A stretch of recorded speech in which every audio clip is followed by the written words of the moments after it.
Welcome back to my channel 10th Made Easy. Today we are talking about the topic nutrition in plants. Nutrition in plant means plant को पोषक तत्व कैसे मिलते हैं। Plant जो है अपना खाना फोटोसिंथेसिस से बनाते हैं।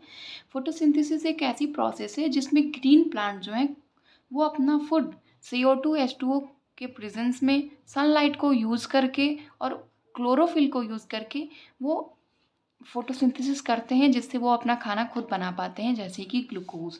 उस फोटोसिंथेसिस की रिएक्शन होती है 6CO2 plus 6H2O plus light energy और क्लोरोफिल के प्रेजेंस में वो ग्लूकोज बनाते हैं और ऑक्सीजन बनाते हैं। फोटोसिंथेटिक के स्टेजेस स्टेप्स क्या हैं। तो पहला स्टेप क्या है कि वो जो पेड़ होते हैं वो सनलाइट को एब्जॉर्ब करते हैं क्लोरोफिल के द्वारा और कन्वर्ट करते हैं लाइट एनर्जी को केमिकल एनर्जी में और रिड्यूस करते हैं CO2 को हाइड्रोजन से ग्लूकोज बनाने के लिए। इस रिएक्शन में आप देख ही रहे हैं कि carbon dioxide plus 6H2O plus light energy change into glucose and oxygen. Now conditions for photosynthesis, 4 conditions necessary हैं फोटोसिंथेसिस करने के लिए: sunlight, chlorophyll, CO2 and H2O। अभी हम ये कैसे जानते हैं कि ये चारों कंडीशन ही नेसेसरी है फोटोसिंथेसिस के लिए। इसके लिए एक्सपेरिमेंट बताई गई हैं NCERT में, जो कि हम यहाँ एक्सप्लेन करेंगे। जो कि 3 एक्सपेरिमेंट्स दी गई हुई हैं, बट वो डिटेल में नहीं दी गई हुई हैं। Let get started. पहला एक्सपेरिमेंट है कि जिसमें बताया गया है कि सनलाइट नेसेसरी होती है फोटोसिंथेसिस के लिए। दूसरा एक्सपेरिमेंट बताया गया है क्लोरोफिल नेसेसरी होती है फोटोसिंथेसिस के लिए। और तीसरे एक्सपेरिमेंट बताया गया है CO2 is necessary for photosynthesis. पहला एक्सपेरिमेंट को एक्सप्लेन करते हैं हम। हम इसको पहले हिंदी में आपको बता देते हैं कि इसका पूरा एक समरी क्या है। तो जो पहले हम क्या करेंगे कि एक पौधे को लेंगे, उसको हम डार्क में रखेंगे, मतलब अंधेरी जगह पे रखेंगे 2 से 3 दिनों तक, जिससे कि उसके लीव्स के अंदर की स्टार्च जो है वो ख़त्म हो जाए और वो डिस्टार्च हो जाए लीफ। उसके बाद हम उसके एक पत्ती को कवर कर देंगे मिडल से एल्युमिनियम फॉयल से, इसलिए कि सनलाइट उसके अंदर ना जा सके। उसके बाद हम उस पौधे को ले जाके ब्राइट सनलाइट में 3 से 4 दिनों के लिए रखेंगे, कि वो फोटोसिंथेसिस कर पाए। उसके बाद हम जो लीफ को कवर किए हैं उसको हम तोड़ लेंगे और उसको हम बॉयल करेंगे। पहले वाटर में बॉयल करेंगे कि उस लीफ की सेल वॉल हट जाए, फिर उसके बाद हम उसको अल्कोहल में बॉयल करेंगे कि उसकी क्लोरोफिल हट जाए, फिर उसको हम ठंडे पानी से धुल लेंगे। उसके बाद हम उसके ऊपर आयोडीन सोल्यूशन डालेंगे। आयोडीन सोल्यूशन क्यों डालेंगे? ये देखने के लिए कि कौन सा पार्ट लीफ का स्टार्च बनाया है, कौन सा पार्ट लीफ का स्टार्च नहीं बनाया है। स्टार्च तभी बनाएगा जब वो फोटोसिंथेसिस करेगा। नाउ जब हम आयोडीन सोल्यूशन डालेंगे तो जो पोर्शन हमने कवर किया हुआ था उस पोर्शन पे ब्लू ब्लैक कलर नहीं आएगी, क्योंकि वो उस पत्ती को उस पर सनलाइट पड़ी ही नहीं, उसने फोटोसिंथेसिस किया ही नहीं, उसने स्टार्च बनाया ही नहीं।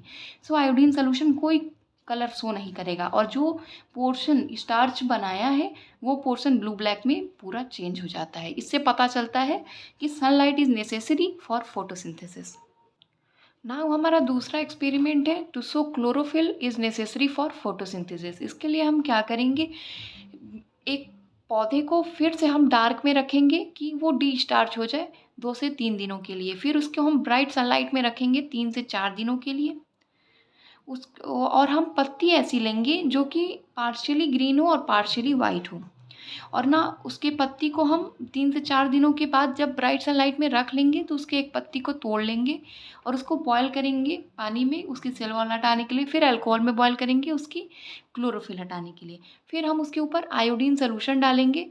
कि तब हमें पता लगेगा कि जो कि वाइट पार्ट है लीफ का वो चेंज नहीं होता है ब्लू ब्लैक में, और जो कि रेस्ट पार्ट है वो ब्लू ब्लैक में चेंज हो जाते हैं, जो कि ग्रीन पार्ट होता है।